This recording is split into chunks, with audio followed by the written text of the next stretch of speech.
feel this intense pressure to be interesting. We want to be interesting for the other person. And I would argue that's exactly the wrong place to start. Our brains are not set up for lists. Bullets kill, don't kill your audience with bullet points. So if you really want to improve your communication, you need to do what I tell my students, which is maximize mediocrity.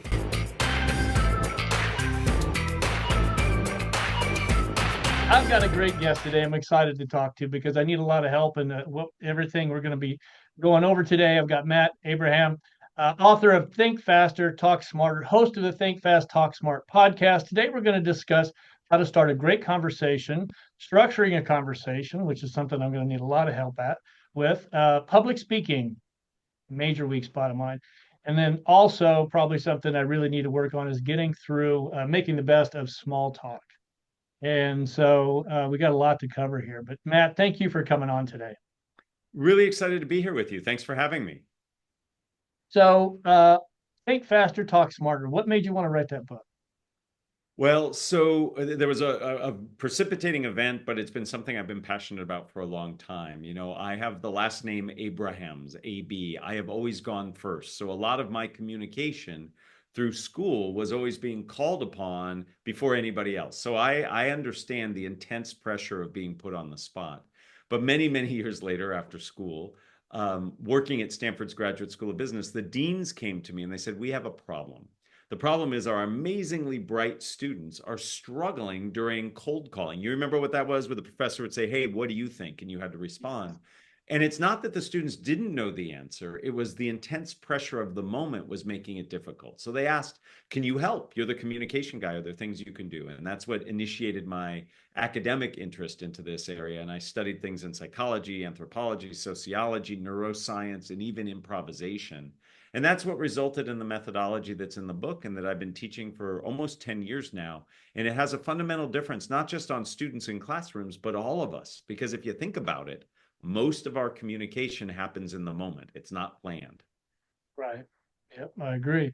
Let's want to just kind of dive right into it, Matt. What really makes up a good conversation? What are the dynamics of it? Yeah, so to me, a good conversation is all about connection. It's about feeling a sense of connection. It's about achieving a purpose. Now, that purpose could just be enjoyment, fun, getting to know somebody. But a good conversation is really about a give and take. It's not just broadcasting from one person to the other. And it's about feeling a sense of deepening of connection and making progress towards some goal, again, whatever that goal is. So conversations serve multiple purposes, and we can get better at orchestrating them. Practice, right? Yeah, absolutely.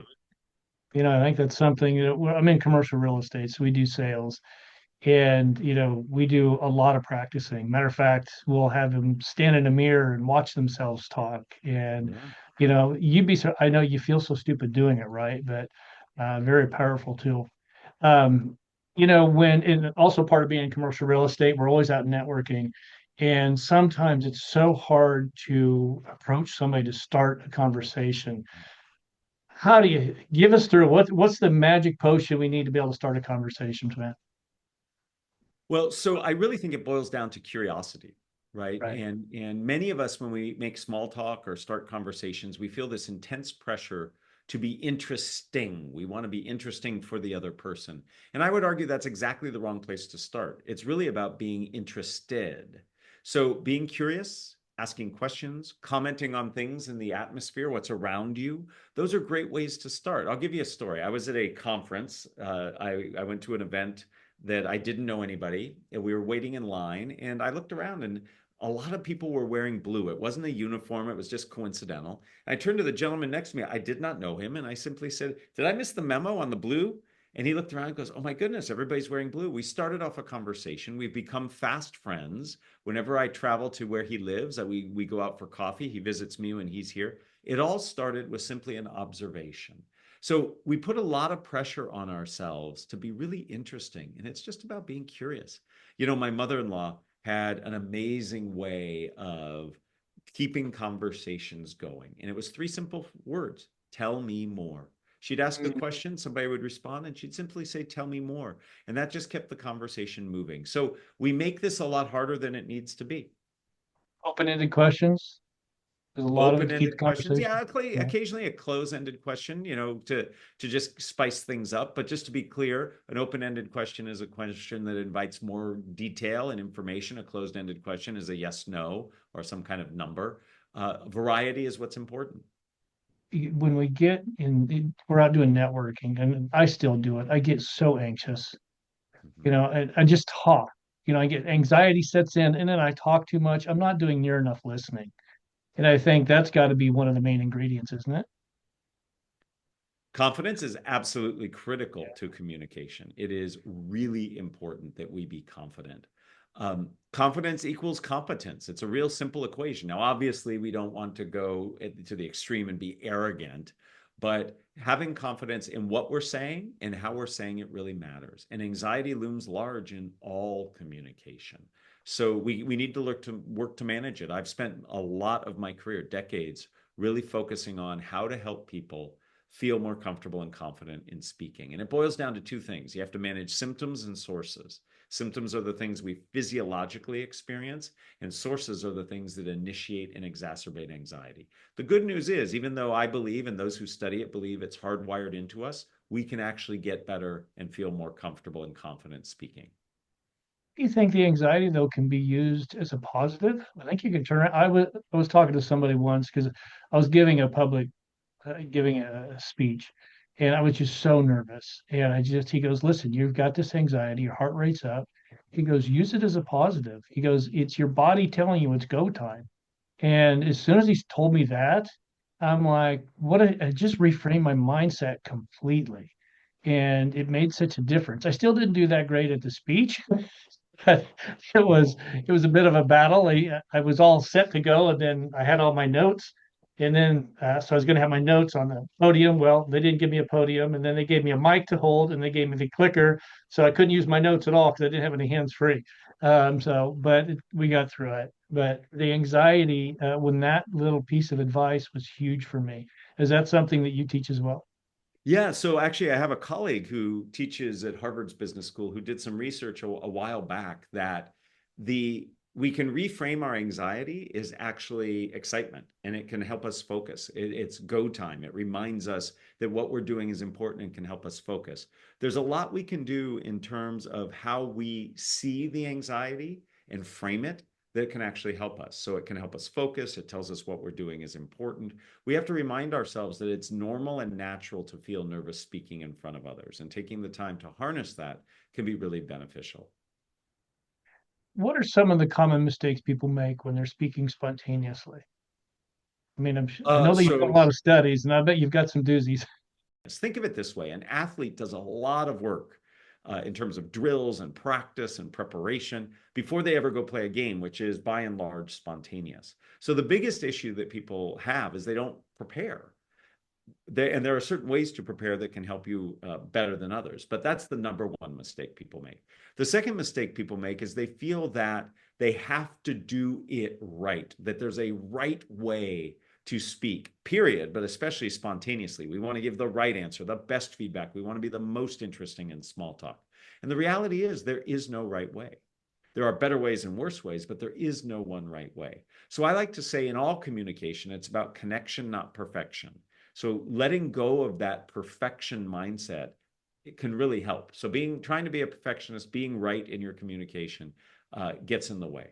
And then the final thing I'd say a lot of people make a mistake on is they try to respond immediately. We feel like there's this pressure to immediately respond. If somebody asks a question, we have to respond right away. If somebody asks for feedback, we have to give them that feedback immediately. The reality is you can take a beat. You can say, give me a Yeah. moment to think about that. You could ask a clarifying question. You could paraphrase. There are lots of ways to give you that moment you need to center yourself and to see what's coming. So it's about preparation. It's about loosening your grip on perfection and just thinking about connection. And then finally giving yourself a beat. If you do all those things, a lot of good stuff can happen. You can, I was watching one of your videos before. You talked about structuring your communication before you even have the conversation. And I thought that was very interesting about how you can have a path to success in each conversation before you even go. Can you touch on that, please? Oh, absolutely. So when it comes to getting better at speaking in the moment, I've created a methodology. It's 6 steps. The first 4 steps have to do with uh, being your mindset and how you're focused. The second piece has to do with the actual message itself. Many of us, when we're put under pressure to respond right away, we do so simply by listing and itemizing information. And that's not helpful. Our brains are not set up for lists. Bullets kill, don't kill your audience with bullet points. Instead, what really helps us is the ability to pay attention to structured information. And to me, structure is nothing more than a logical connection of ideas, a beginning, a middle, and an end. Let me share with you a structure that I know all of your listeners know, and it is because it's in every advertisement you've ever seen. It's problem, solution, benefit. Most advertisements start with some issue, challenge, or problem in the world. Their product or service fixes it, remedies it, makes it better, and then you benefit, and they show you that benefit. So problem, solution, benefit is a logical structure, a beginning, a middle, and an end. We can practice structures in advance of ever needing to deploy them. So the whole second half of my book deals with 6 spontaneous speaking situations and gives at least one structure for each. So maybe it's pitching, maybe it's giving feedback, apologizing, answering questions, making small talk. Each of these challenging spontaneous speaking situations can be addressed through using a structure. Yeah. And one thing that we talked to, or I listened to you talk about was tone and how important tone is. And I think when we get nervous, get anxiety, all of a sudden we bring it down, and we're not really, and that is it can really work against us. Can you talk about tone and how to better prepare with it? So it's not just what you say, it's how you say it. And Yeah. tone is a critical part of that. Timing, tone, content, all of this plays an important role. We want our tone to be congruent with the message that we're delivering. So if I'm delivering an upbeat message, my tone should be upbeat. If I'm delivering a somber message, my tone should match that. We often don't think about it, primarily because we don't often allow ourselves time to practice. If it's a planned presentation or pitch, we can practice as it sounds like you do, or you encourage people to do in front of mirrors or video. So you can actually practice and then listen for and watch, what is the tone? Is it congruent? Is it appropriate? In a spontaneous moment, we can rely on techniques that actors and actresses do. And what they'll do when they have a scene that requires a certain amount of emotion, they'll remind themselves of a time where they experienced that emotion. So if I'm going in to pitch a new idea and I want people to see my energy, my excitement, I might think of a time I was really energetic and excited right before I walk into that room. Even though I don't have practice for some of the things that I know are going to happen because they're spontaneous, at least I'm in the proper place. So Yeah. tone really does matter, and trying to match the tone to what's congruent with the message and the context is really important. Yeah, I agree. I want to move on to small talk because it's something that as an agent, we go to these networking events, and my business partner and I, he's the CEO of our company, and we are just historically, we just kind of stand in the back. We just aren't really good at small talk, but it can be if you are getting good at small talk, I think it can be a real power. What strategy do you recommend to really, to getting through small talk? Yeah. So first is to change it from that notion of getting through it. Small talk, big things happen in small talk.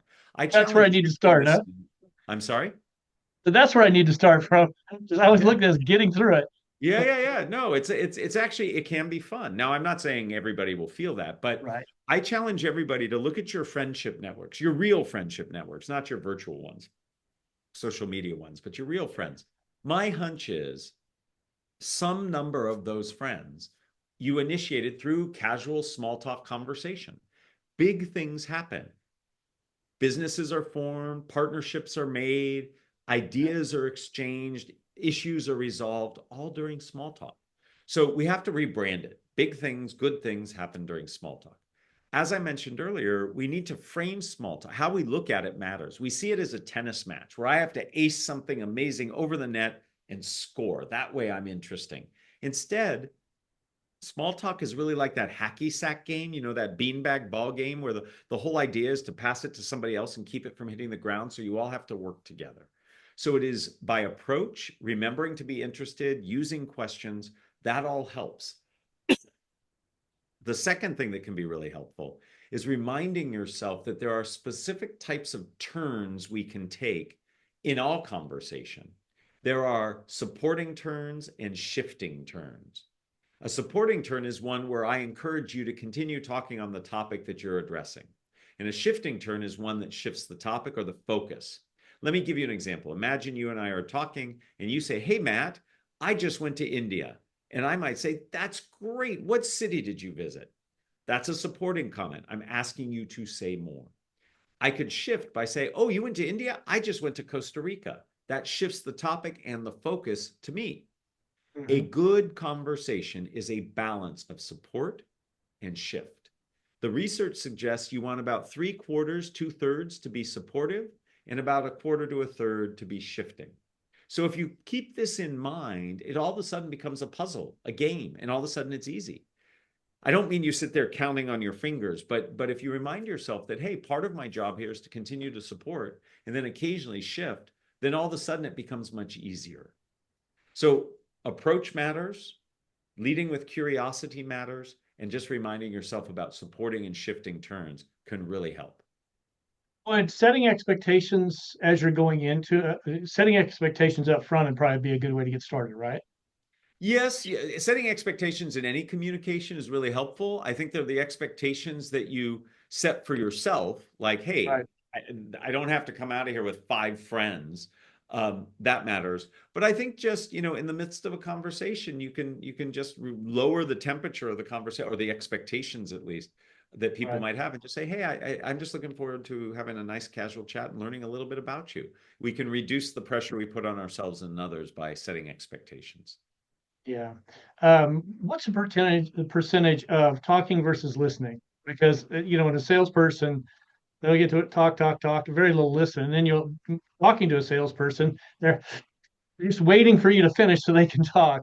Yeah, What sometimes people define listening as waiting for their turn to talk. Um, well, but especially salespeople, right? say that one more time. Especially salespeople, right? Absolutely, yeah, for sure. Listening is probably the most important part of communication. Yeah. And in terms of percentage, there are lots of different numbers out there. I think the most important thing is to be mindful of, am I actually listening?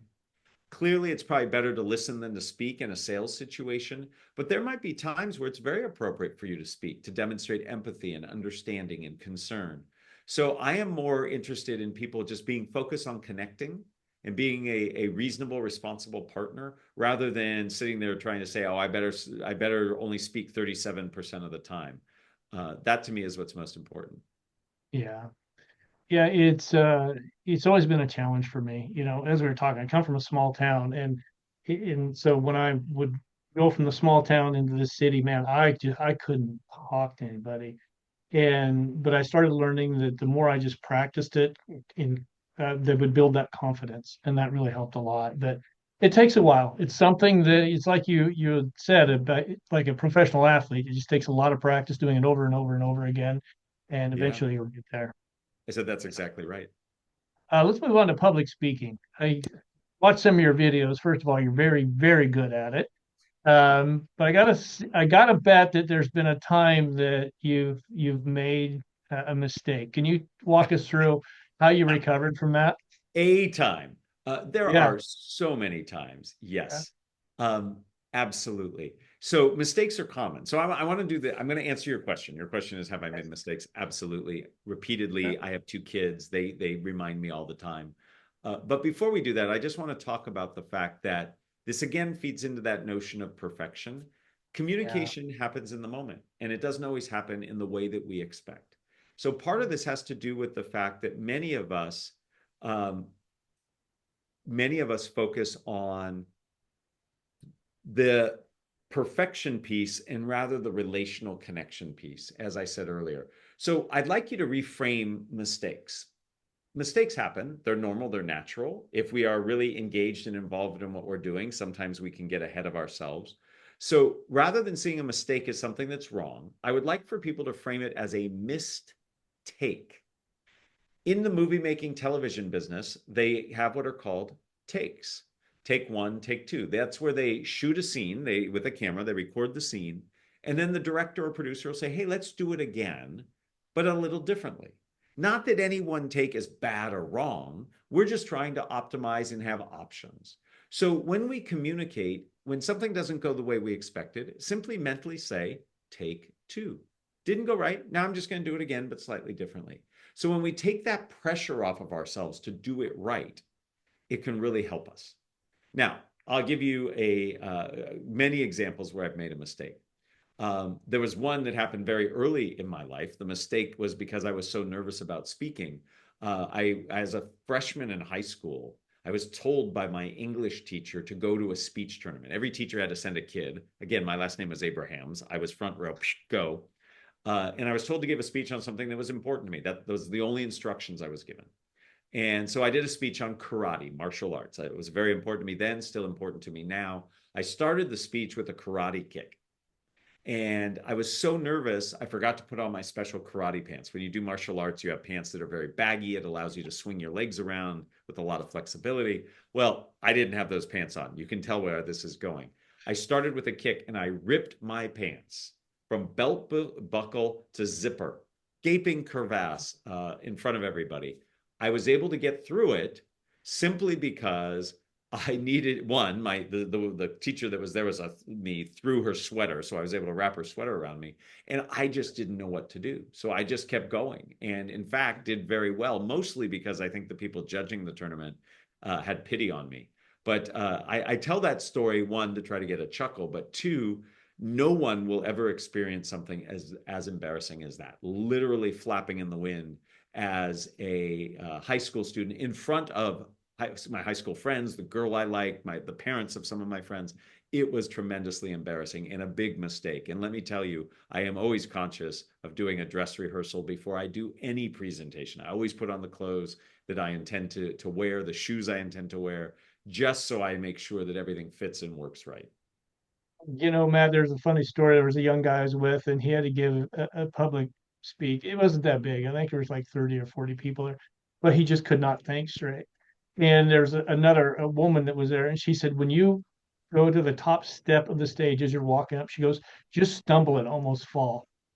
And Yeah. he goes, what? She goes, just trust me. And so he does that, and he stands up, and everybody's like, oh my God. And he kind of made a joke about it, but everybody kind of laughed. It made him so relatable to everybody there.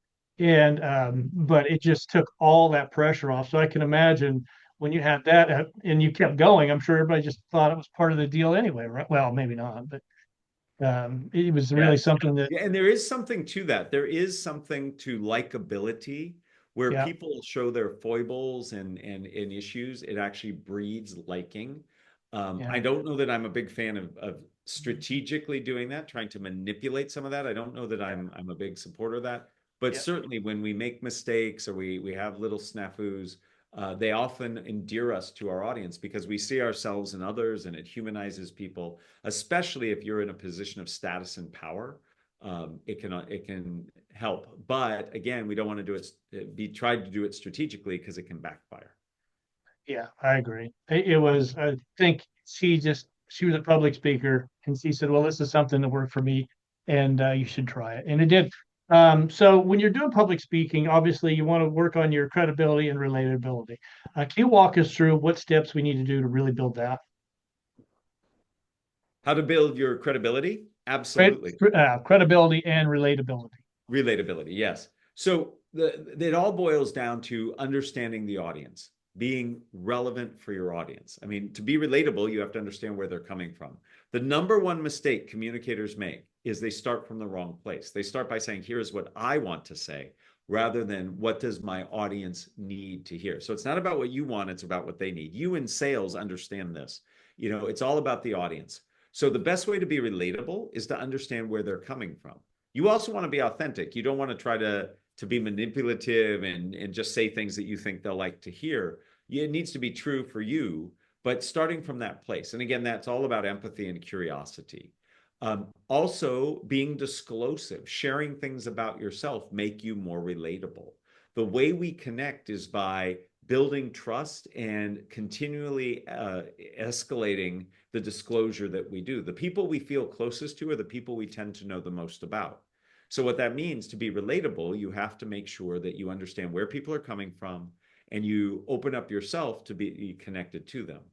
Now, there's another area of relatability I want to highlight, which is we have to speak the same language, right? Many of us who are experts in what we do or have a lot of experience in what we do, it's very easy to use jargon and acronyms and terminology that to experts we know and can connect to, but isn't always relatable to other people. So we have to be mindful, again, empathy and curiosity, not just about what's important to the person, but in the language we use, because we can be very distancing if we use terminology or ideas that people can't appreciate or understand. Yeah, there was something in one of your videos I was watching. It really made sense. It's focused on the connection, not the perfection, That's exactly right. you know, and Exactly it's, right. yeah, I think we're so worried about doing it perfect and instead of just telling people what they need to hear. Um, Q&As come up a lot when we're doing these things. Can you walk us through the best path through to navigate Q&A sessions successfully? Yeah, that's a big question. So Q&A is critical. We often go from monologue to dialogue. So we go from speaking and communicating to all of a sudden people asking us questions. The biggest challenge people have is they see questions as challenges rather than as opportunities. So we see it as a negative before we even get started. People are trying to threaten my knowledge. They're trying to show that I don't know what I'm saying. I might not have done as much research as I should have. So people feel very exposed and threatened in Q&A. And again, much like when we talked about small talk, I think we need to rebrand this. I think Q&A is a huge opportunity. It's an opportunity to learn, it's an opportunity to connect, it's an opportunity to extend and expand what you're talking about and the relationships you have. So when we take time to see our interactive Q&A as an opportunity, it changes everything. It changes our demeanor, our approach, the length and depth and quality of our answers. So the first step, as with most things in communication, is to address the mindset. Once we've got that mindset addressed, then we have to be thinking about a few things. So let me just run through 2 or 3 critical aspects. One, you have to set expectations. People need to know when and how they can ask questions. If you're giving a presentation or running a meeting, let people know when they get to ask. Is it at the end? Is it throughout? How do they ask the questions? If you're virtual, there's so many ways. Is it typing into the chat, raising your virtual hand, unmuting your mic? Be specific about that. When it comes to actually answering the questions, as I mentioned earlier, structure is really important. We don't just want to ramble and list. Many of us take our audience on our discovery of our answer as we're coming up with it, which means we say a heck of a lot more than we need to. So a great way, a great structure I really like is a 3-part structure, ADD, for adding value. A is the answer. The first D is give a detailed example. And then the second D is explain the relevance. I've tried to answer many of your questions in this structure. I give an answer, give an example, explain why it's important. But let's make this explicit for all your listeners. Imagine that you're interviewing me. You're the big boss. I'm interviewing for a job, and well, let's imagine you're interviewing me to do what I do. This way I can be able to answer it better. So let's say you are trying to decide, should we bring in somebody like Matt to do a workshop for my team? Okay, so you're interviewing me and a bunch of other people. What is a reasonable question that you would ask that doesn't just have a yes, no answer? Go ahead and ask me the question and I will answer it using ADD as a way to explain it for folks. So what's a reasonable question? Yeah. So let's say, what's the largest transaction that you've done? Okay, so that's not a good question because it's just got a yes, no answer. I could Oh, just give a number. So oh, give me a question like, how do you, but again, you're interviewing me to be a right, communication coach for your folks. right. Um, how do I best get our agents to communicate when they're cold calling or when they're navigating a conversation with a potential client? So when you have any kind of communication that is spontaneous in nature, that it hasn't planned and people aren't expecting it, the first thing you have to do is get their attention. It's all about engagement. So you have to start with something that is compelling and interesting and relevant to the person. So some kind of initial hook is critical. When I teach the things that I teach, I make sure that we always talk about how you start and how you end. Those are absolutely critical. So if you were to hire me to be a coach for your folks, I would be sure that as part of the training I'm doing around communication, that I would help them establish that connection up front so they're more likely to close the deal as part of the initial cold call.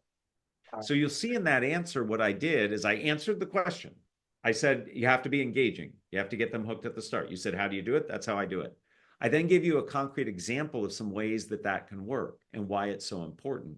And then I explained to you what that means for you if you were to hire me. So it's answer, give a detailed example, describe the relevance. In answering a question that way, it makes the answer clear, makes it memorable, and it helps both the person receiving the answer to remember it, but it helps you as the person delivering the answer to be concise and clear. Very good. One in one of your videos watching, and it was I wasn't quite ready for it. Maximizing mediocrity. I'm like, what? Yes. Can you go through that, please? Yes, we put a tremendous pressure on ourselves to perfect our communication, to be really focused on our communication. And that actually works against us. Here's why. Your brain is like a computer.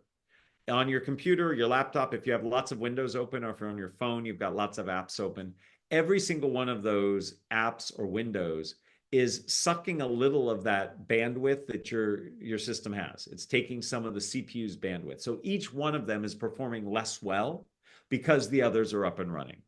And the same thing is true when we communicate. If I am constantly judging and evaluating what I'm saying, if I've memorized what I'm saying, then while I am communicating, I am judging against those standards, which means part of my cognitive bandwidth is being pulled away from the actual communication. So I'm working against myself. So if you really want to improve your communication, you need to do what I tell my students, which is maximize mediocrity. And their jaws drop when I say that. But essentially what this means is just get it done. Just put the focus on doing the communication. And when you do that, you actually free up all of that other cognitive bandwidth that was being used to judge and evaluate so that you can actually communicate better. Now, let me be very clear. I'm not saying we let go of all judgment and evaluation when we communicate. That would be very dangerous. But what we do is we dial it back. Many of us are so fixated on saying it right, or saying it the way we wrote it, or saying it the way we memorized it, that that gets in the way of us actually being able to say it well at all.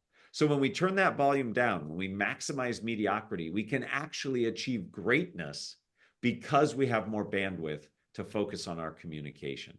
So it's a little counterintuitive. It's said with a little tongue in cheek, but it actually can make a really big difference in helping people to be more effective in their communication. I thought it was brilliant the way you stated it. So, there's one thing that I noticed that I was listening to one of your videos, and you've got a video that's out there has what, 33, 34 million views.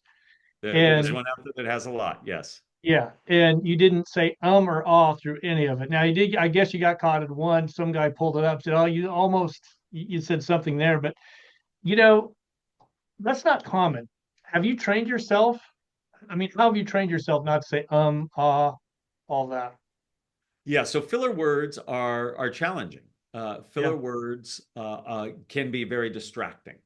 The reality is they're normal and natural. In fact, they have a purpose in kids learning language, in holding space. So it turns out that as we teach younger kids, you said you have a younger relative, as we teach them new ideas and concepts, before we say something that's new or surprising, we will often say or Yeah. first. So it serves a purpose as a signal that something important is coming. Now, that serves a problem later. I'll get to that in a moment. We also use it to hold space. So when I'm done speaking, but I need to think about what to come next, if I just stop talking, you might think I'm done and you'll start talking. Not out of malice, but out of just, hey, there was silence. So if I stop and say, I'm signaling to you, I still have more to say. So these things have purpose. The problem is we're highly sensitized to them because as kids, we learn that after you say something important happens. And what people do is they don't say something important. So we get very disappointed and frustrated. So the goal is not to eliminate filler words. The goal is to just make sure they're not distracting. In fact, people who write theater, movies, television scripts, they put in filler words so it sounds human. So again, the goal is not to eliminate them. Here's the trick. We must work on our breathing. We tend to share filler words when we're thinking about what comes next and we have breath in our lungs. When you speak, you have to push air out. If I am completely out of breath, I cannot speak. So if I train myself to end my ideas and thoughts out of breath, I must inhale. And during that inhale, I cannot say or anything else. So it builds in a pause and it also eliminates filler words. So if you notice how I speak, when I'm done with a thought, I'm completely out of breath. I take a breath in and then I start speaking. So I pause and that eliminates those filler words. So you can do it. That'd be a lot of practice for me. It I mean, absolutely takes practice, 100%. Takes practice um, for sure. with AI and the way it's coming on, how do you think communication is going to evolve with AI? Well, so this is the $1 million question, right? Yeah. Nobody really knows. It is. I am an optimist. I think AI is going to be very helpful for communication. I use it in the work I do. My students use it. I encourage them to use it in certain capacities. The one thing that AI will never be able to do, in my opinion, is to connect in the way that human beings connect. It can simulate connection, but there's something magical that happens when two human beings actually connect. So I'm not worried about being replaced completely by AI, but AI can afford us things. Let me give you two examples of how I use it with my students. I have many, many non-native English speaking students. They're amazing. They speak English very well, but it's not their native tongue. And sometimes they struggle or they want to see, how could I say this more like a native speaker? AI can help. Not that they take and steal word for word what is said, but it's a teaching tool. They say, oh, here's how I was going to say it. Here's how AI suggested a fluent English speaker would say it. Number one. Number two, going back to Q&A that we just talked about, we said you got to practice. Well, a great way to practice is go to generative AI, say, giving a pitch to these types of people for this type of property. What are 5 questions they're likely to ask? AI will render up 5 questions and I can practice answering them, not to memorize them, but simply to get myself familiar with them. That's how AI, I think, can be used today. And Lord only knows what it's going to be like in the future. It's evolving quickly, isn't it? It is, but it is, I think, very interesting and could potentially be very useful. It's just amazing the speed that something new is coming out. Pretty Absolutely. impressive. So Matt, what's next for you? That's a great question. So, a few things are next for me. I'm really leaning into my podcast. The podcast is all about communication skills, think fast, talk smart. We have listeners all over the world and really trying to help broaden the content and community there. I also very much am focusing my efforts on helping young teenagers. There's a whole bunch of evidence that says when kids become tweens, early teens, that their communication changes. They get much more nervous and self-conscious about it. They become more device driven. And so I'm really focusing my research efforts and my outreach efforts to help kids and teachers and parents of kids of that age to bolster and build communication skills so we can help our next generation ensure that they can take the advantages of technology and use them in a way that helps communication instead of detracting from it. That's absolutely amazing. Well, I see you've got the book up there behind you. I'm going to make sure it's up on my website, so people Thank are you, going to be sir. able to go find it. If they want to get in touch with you, how does anybody get in touch with you? Best way to get in touch with me is to go to fastersmarter.io, fastersmarter.io. A lot of information there. I do a lot of work on LinkedIn. Would love to have people link in with me as well. All would be good. Beautiful. Well, Matt, thank you very much for coming on today. I appreciate it. I learned a lot. I Thank you. It continue was to a true pleasure. I continue to watch your videos, and I will do so. And for those of you watching, if you could, please give us a like. And if you haven't done so, make sure you subscribe.